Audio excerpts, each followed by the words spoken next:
Queridos, graças a Deus, quero convidá-los agora a abrir a palavra de Deus no livro de Gênesis, capítulo 11. Nós iremos ler do verso 1 até o verso 8. Aqui nós temos o relato do episódio bastante conhecido da confusão das línguas na Torre de Babel.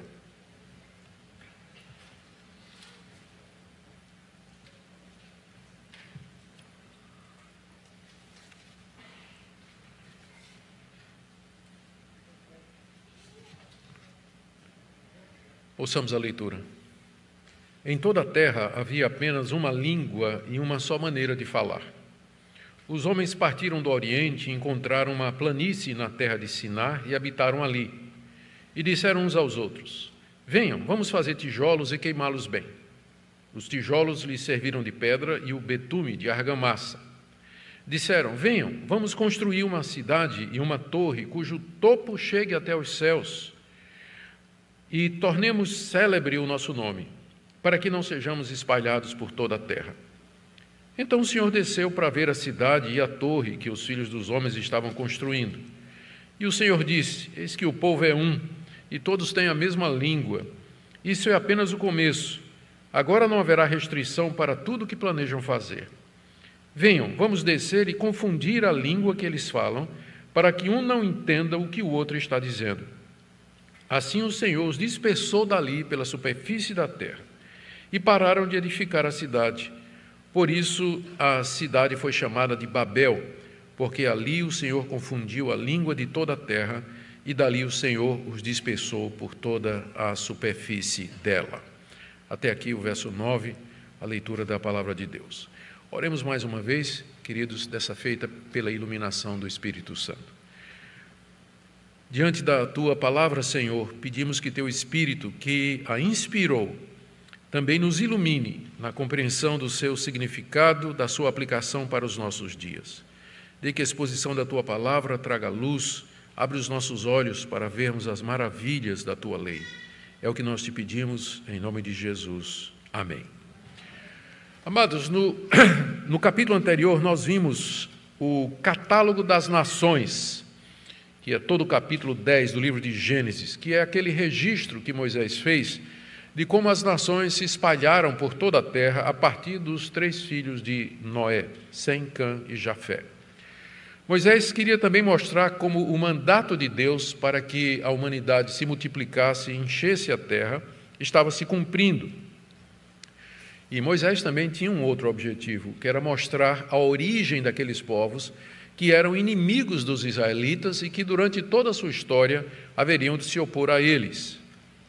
E de todos estes inimigos, sem dúvida, os mais próximos, os mais ferrenhos, eram os cananeus, descendentes de Cã e de Canaã em particular, e que moravam na terra que Deus havia dado a Israel como herança, que estava do outro lado do rio e que eles tinham que conquistar. Mas o catálogo das nações, do capítulo 10, especialmente prepara o cenário para a chamada de Abraão, que vai acontecer no capítulo 12. Hoje nós veremos um episódio que cronologicamente aconteceu antes, que é a Torre de Babel e a confusão das línguas. A sequência histórica seria o capítulo 11 e depois o capítulo 10. Mas porque Moisés queria ligar Noé sem diretamente Abraão, ele antecipa a dispersão dos filhos de Noé, para depois dar a explicação daquilo que ele no capítulo 10 chama de segundo as suas famílias, segundo as suas línguas. De onde é que vieram essas línguas? A resposta então está aqui no capítulo 11, quando ele faz essa narrativa do que aconteceu naquela cidade. Esse episódio que nós temos aqui, de Babel, provavelmente aconteceu durante o tempo de Peleg, no capítulo 10, no verso 25, quando é dito: a Éber nasceram 2 filhos. O nome de um foi Peleg, que significa divisão, porque em seus dias se repartiu a terra ou a humanidade. Então pode ser aqui, isso que nós vamos ler aqui no capítulo 11, ele pode ter acontecido nesse espaço de tempo aqui narrado no capítulo 10, quando Peleg nasceu e durante o tempo da vida dele houve essa confusão de línguas, e registrando então esse momento, né, o pai lhe dá o nome de Peleg. Esse episódio aqui, ele fornece a explicação para o surgimento dos diferentes idiomas que Moisés já tinha mencionado no capítulo 10, e ele tem mais propósitos do que somente estes, como nós veremos. É um capítulo surpreendente, ele tem lições muito importantes e é extremamente atual, como eu quero mostrar para os irmãos. Nós vamos então ver o registro da migração dos filhos de Noé, que vai aí do verso 1 até o verso 2.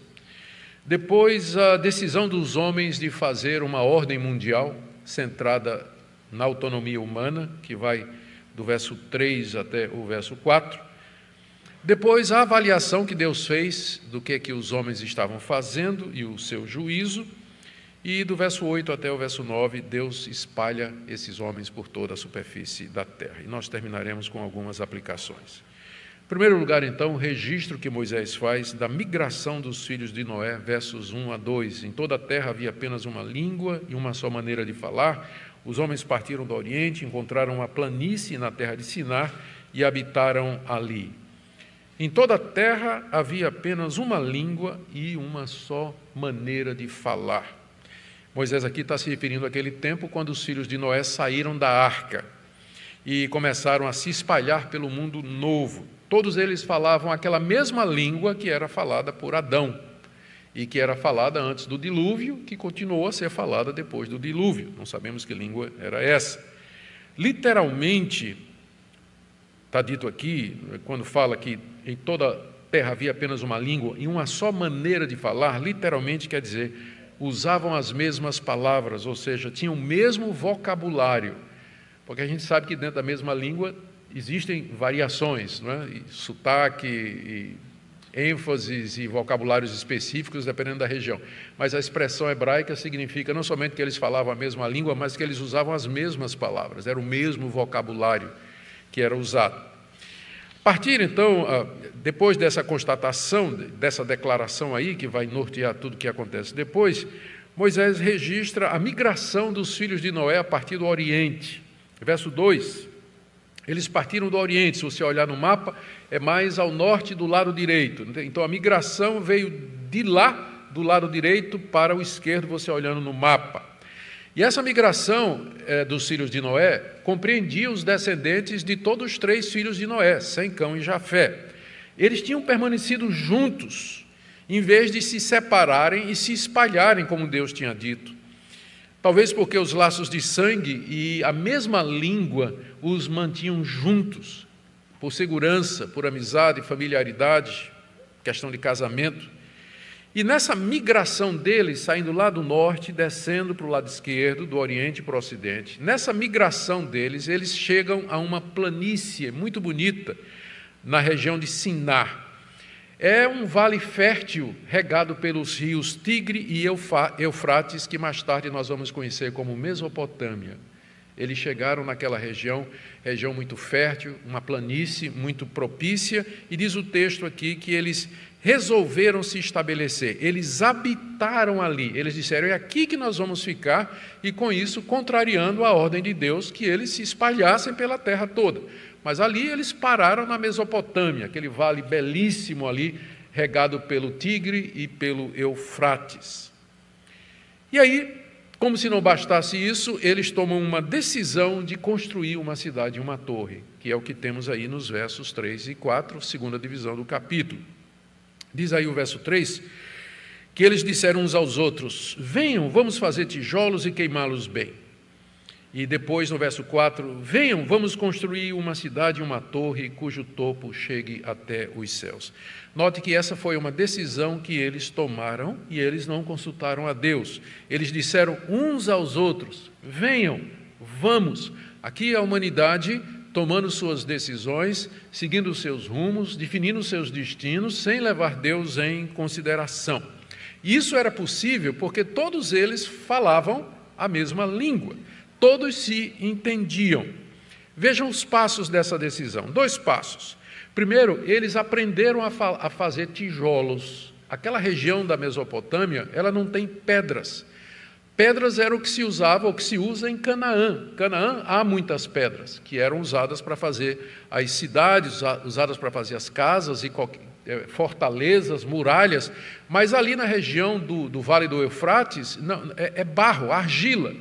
E eles, então, aprenderam a fazer tijolos, passo à frente na área da tecnologia, na área da engenharia, da construção, aprenderam a fazer tijolos. O primeiro passo foi esse, diz aí, no verso 3, vamos fazer tijolos e queimá-los bem. Eles descobriram que aquela argila, uma vez colocada no molde, colocada para secar ao sol, produzia um tipo de tijolo, mas se você colocasse numa fornalha, esse tijolo ficava duro como a pedra, e que, portanto, podia ser usado para fazer grandes construções, um grande avanço na tecnologia e que vai servir para a civilização.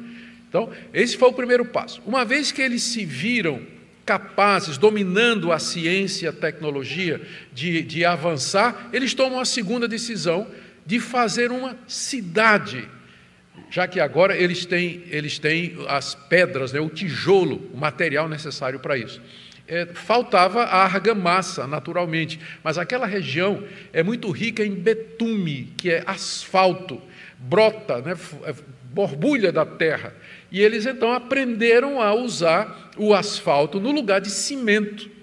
O asfalto, o betume, vai servir de argamassa. Então, eles começaram a dominar essa área.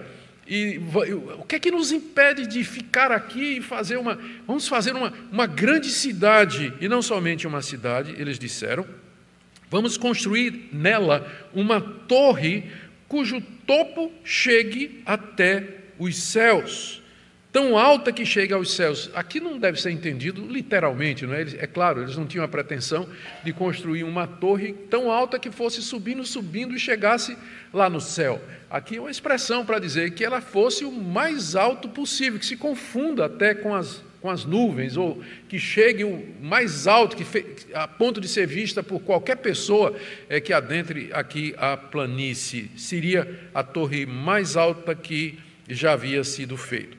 O objetivo deles, uma vez que até agora a gente não percebe qual seria o mal, não é? Deus mandou que a humanidade se desenvolvesse, que ela dominasse a natureza, e como parte do domínio da natureza, consistia a isso de saber conhecer os materiais, manipular os materiais e usá-los para o bem. Então, o que mal haveria em desenvolver uma tecnologia de fazer pedras, de usar argamassa e construir uma cidade? O problema não era isso em si, mas a intenção.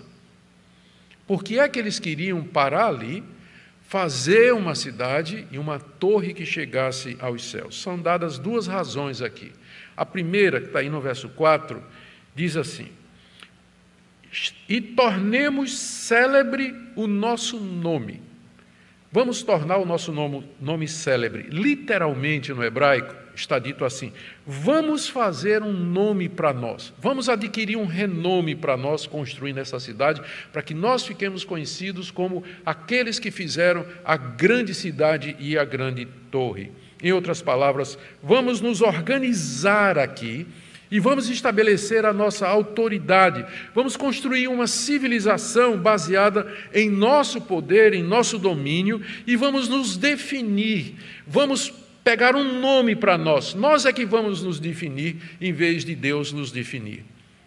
O segundo motivo, também no verso 4, é esse aqui. O primeiro, eles queriam um nome, queriam se identificar, queriam se definir, isso diante de toda a humanidade. O segundo motivo está ainda aqui no final do verso 4, para que não sejamos espalhados por toda a terra, e aí já é uma contradição direta ao que Deus havia dito aos filhos de Noé, vocês saiam e vocês ocupem toda a terra, mas aqui eles dizem, para que nós não sejamos espalhados por toda a terra, vamos ficar aqui, vamos fazer uma cidade, vamos construir um império, um domínio humano, usando a tecnologia e a ciência que nós já dominamos, vamos fazer uma torre que seja o símbolo disso, do poder humano.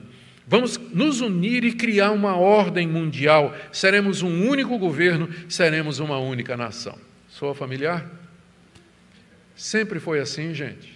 A gente fica escutando as notícias de hoje A gente fica todo mundo assustado, né? Sempre foi assim. Desde lá o paraíso, desde o jardim do Éden, quando o homem e a mulher queriam ter conhecimento e ser semelhantes a Deus e definir o seu próprio destino. Nós sabemos, pelo relato de Moisés, no catálogo das nações, que esse movimento foi liderado por Nimrod. Veja, voltando agora para o capítulo 10, a partir do verso 6. Os filhos de Cã foram Cuxi, Mizraim, Put e Canaã. Os filhos de Cuxi foram Sebá, Avilá, Sabtá, Ramá e Sabtecá.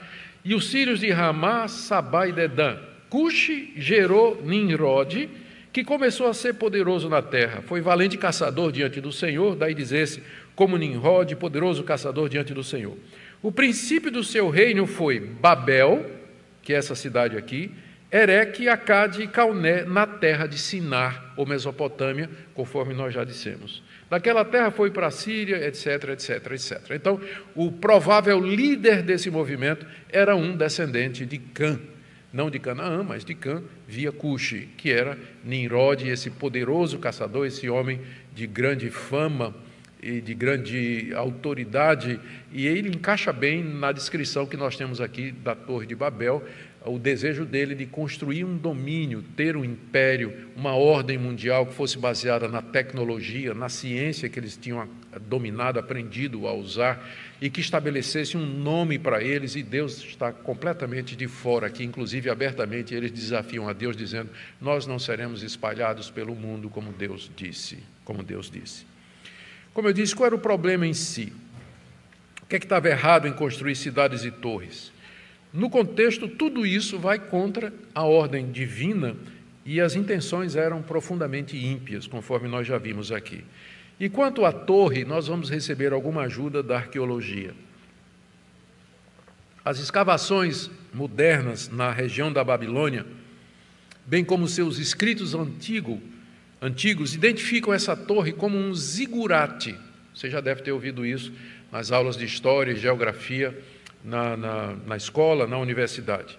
O zigurate era uma torre grande e alta na forma de uma pirâmide com níveis. Ela era feita com vários andares e lá no último andar, lá no topo, havia um pequeno santuário e havia uma escadaria muito extensa pelos lados do zigurate para que os homens subissem para se encontrar com Deus e para que os deuses descessem para entrar no templo que ficava na base do zigurate. Ao redor do zigurate eram feitas casas para o rei, sacerdotes e exército, e a cidade era construída ao redor com muralhas para proteção.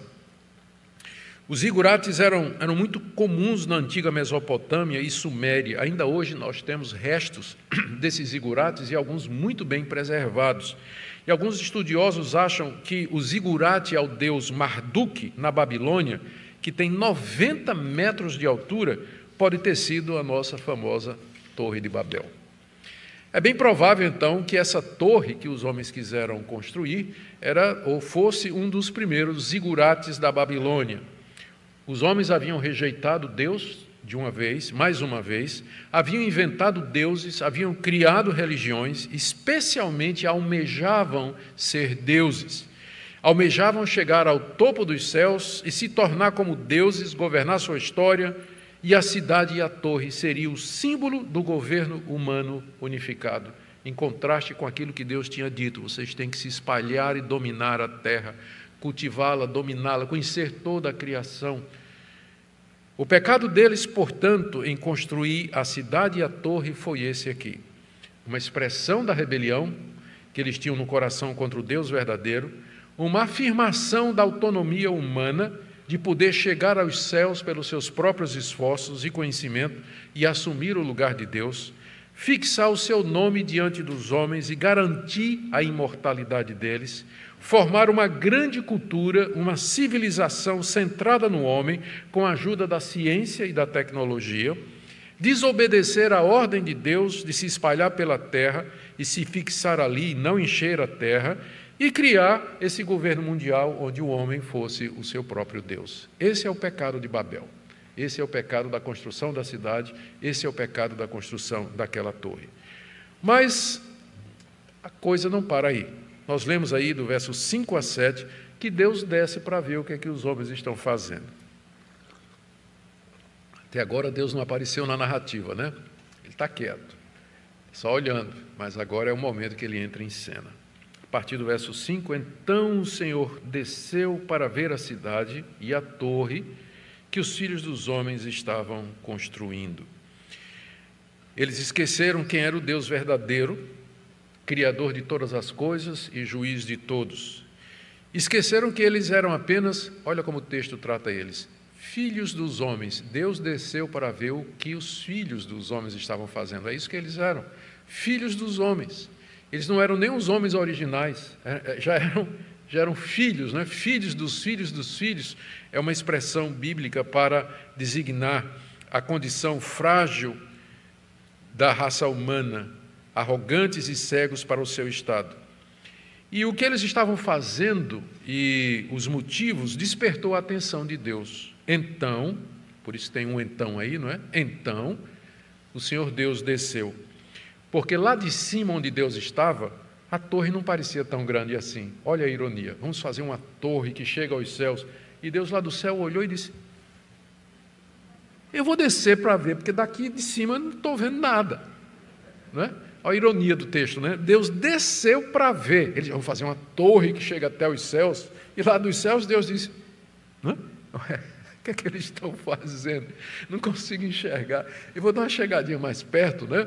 Para dar uma olhada. A outra ironia é que eles se imaginavam subindo, veja a ironia do texto, eles se imaginavam subindo até o céu, quando de repente é Deus que está descendo, né?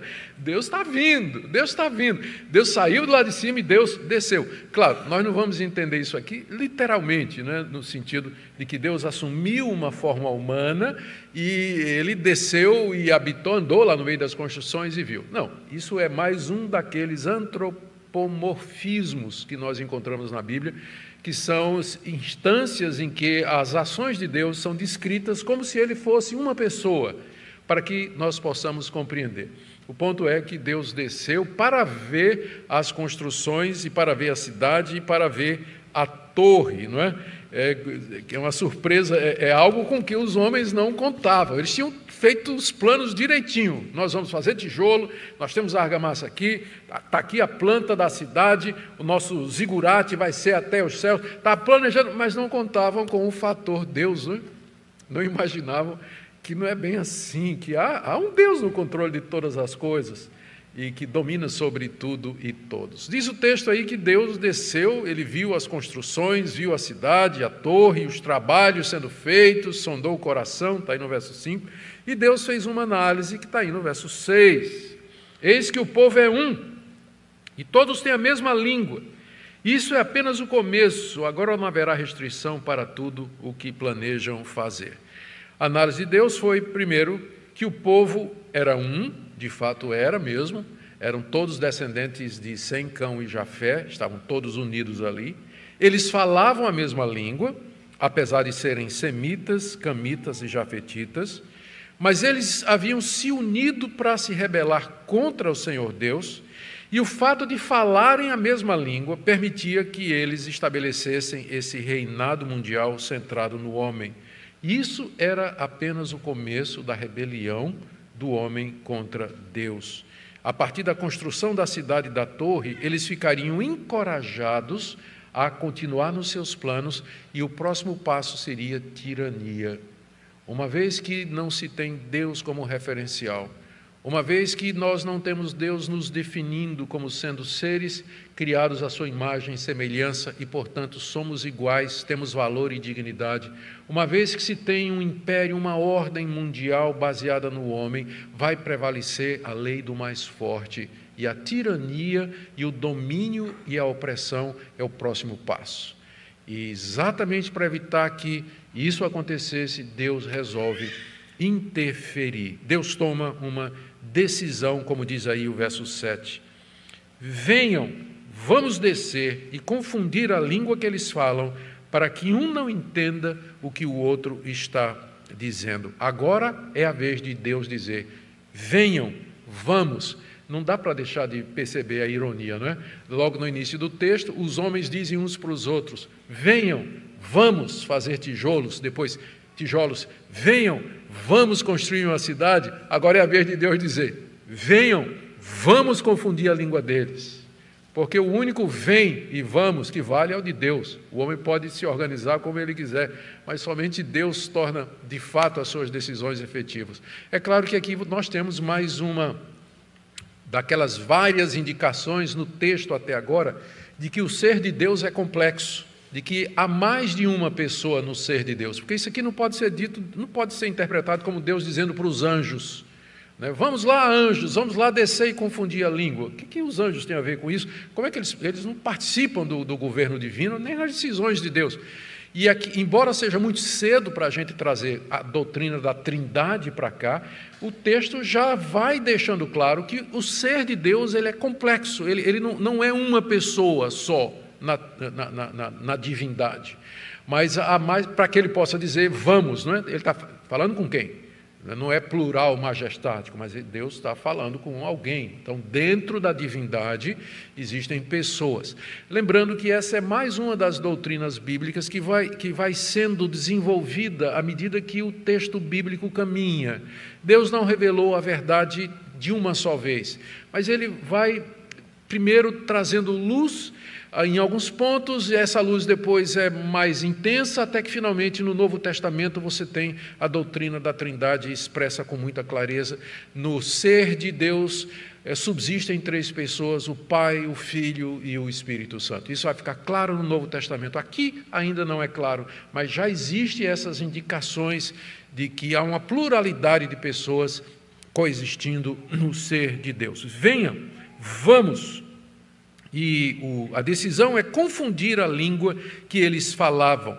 E dessa maneira eles não entenderiam o que um estava dizendo. Passa o tijolo aí, fulano. Hã? Eles não entenderiam mais o que estavam dizendo, e como resultado o projeto seria abortado. E os versos 8 e 9, então, nos falam como Deus de fato fez isso. Assim o Senhor, verso 8, o Senhor os dispersou dali pela superfície da terra e pararam de edificar a cidade. Por isso a cidade foi chamada de Babel, porque ali o Senhor confundiu a língua de toda a terra e dali o Senhor os dispersou por toda a superfície dela. Num ato poderoso e miraculoso, que não nos é explicado aqui, Deus fez com que, de repente, eles começassem a falar em línguas diferentes, novas, que nunca antes alguém havia falado. Não são todas as línguas que nós temos hoje, mas ali em Babel, Deus criou aquelas línguas que seriam o tronco linguístico para centenas e centenas de outras que se desenvolveram a partir daquelas ali. Porque nós sabemos que as línguas se desenvolveram a partir de determinados parâmetros e ao longo de um determinado tempo. Então, lá em Babel, Deus não criou já todas as línguas que existem. Com certeza não o português, não é? Com certeza não o português. Mas criou a língua tronco de onde viriam as línguas latinas, por exemplo, as línguas semíticas depois. Deus ali faz isso. E assim os dispersa pela superfície da terra. Eles param de edificar a torre, o projeto fica inacabado, e em vez de imortalidade, renome e fama, eles são dispersos e expulsos, como Deus fez com Adão lá no paraíso. Há um mito babilônico de que a deusa Nitur, ela chama a humanidade para construir cidades e habitar no mesmo lugar. E de acordo com esse mito babilônico, a deusa queria que a humanidade fosse sedentária e não nômade. Num certo sentido, ela acabou ganhando o que quis, não é? Porque todos nós somos sedentários quase. Mas a história de Babel, ela como que confronta esse mito. O Deus de Israel, ele não quer que a humanidade fique concentrada num lugar, tendo um domínio mundial, uma ordem mundial centrada no homem.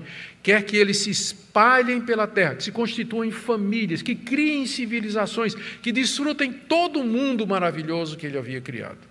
Essa é a vontade de Deus. Por isso, aquela cidade ali, diz o verso 9, foi chamada de Babel, porque existe uma similaridade na língua hebraica entre a palavra Babel e o verbo confundir. São O som é praticamente o mesmo. Deus confundiu a língua deles ali na cidade, por isso a cidade foi chamada de confusão, que é o que Babel significa. Para os babilônicos, é curioso, na língua babilônica, Babel significa porta dos deuses. E mais tarde, Babel vai se tornar a grande Babilônia, que no Antigo Testamento e do Novo é o símbolo do poder mundial humano inimigo de Deus.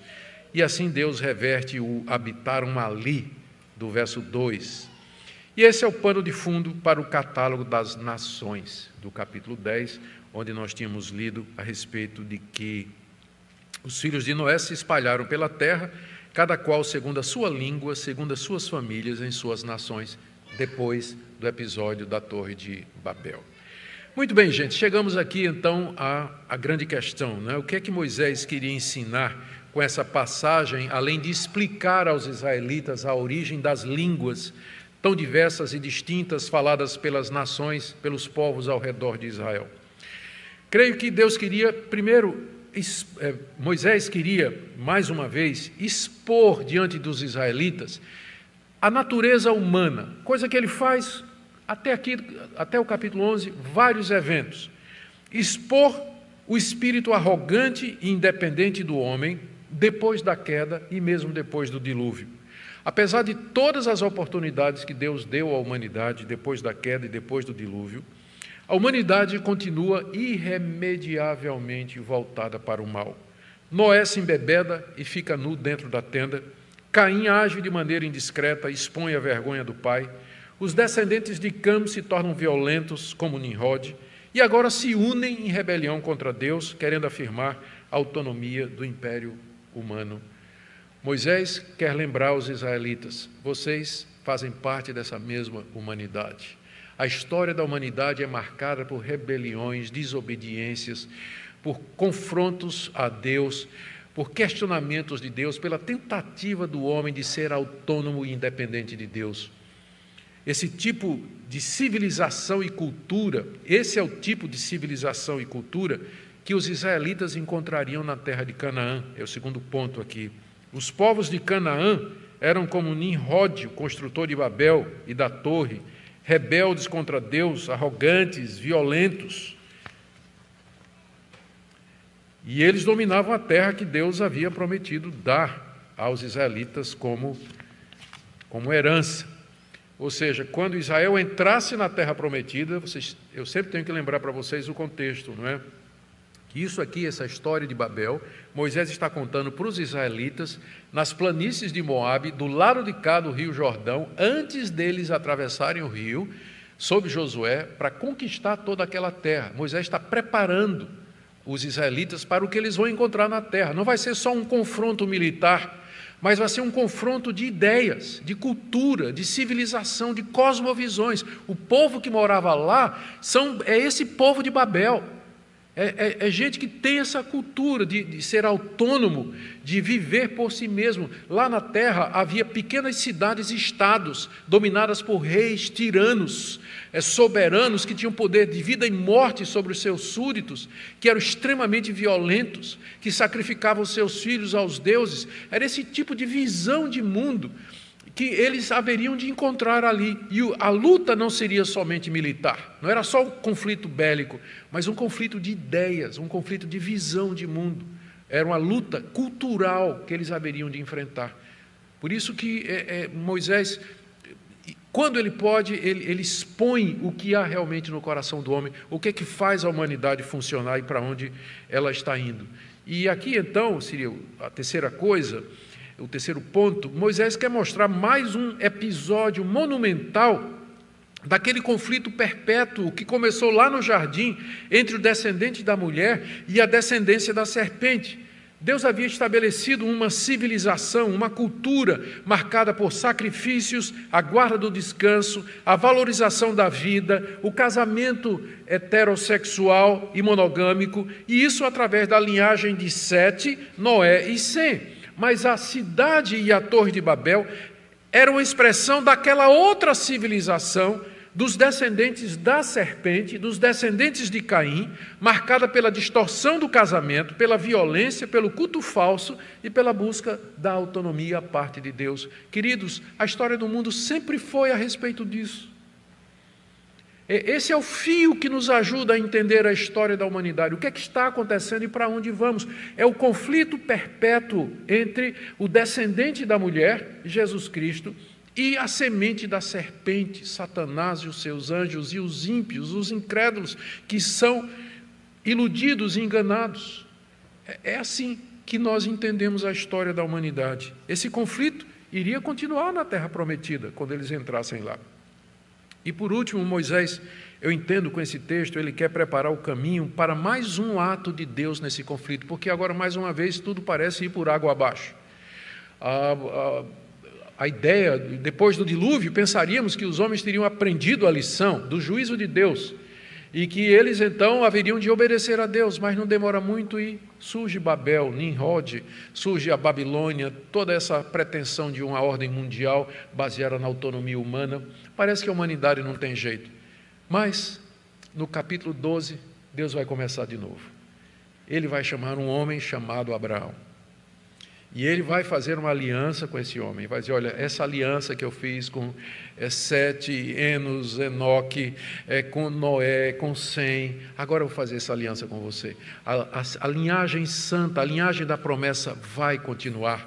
Babel não representa o fracasso dos planos de Deus e muito menos representa o desânimo de Deus e a desistência de Deus. É um Deus cujo teimoso amor não deixa que ele desiste de cumprir seu plano e de resgatar aquele povo que ele amou antes da fundação do mundo. Duas aplicações aqui para nós. Primeiro, esse texto, ele traz uma resposta para você que procura uma maneira de entender e interpretar a humanidade nesses momentos críticos e desafiadores que nós estamos vivendo. Os seres humanos hoje estão fazendo a mesma coisa que os construtores de Babel estavam fazendo e aqueles que vieram antes deles fizeram também. Ou seja, eles querem buscar uma identidade existencial sem Deus. É isso que a humanidade busca, se definir, se entender, controlar a sua história e o seu próprio destino.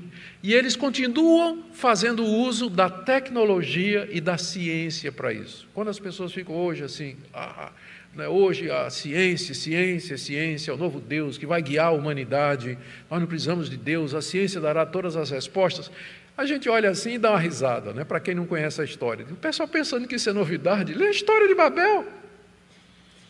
Ali até começa com a tecnologia, o domínio do material, aprende a usar os materiais necessários para construir torres. E que torres? Os zigurates são verdadeiros monumentos de edificação, são monumentos à experiência e à capacidade do homem de descobrir coisas, de usar material.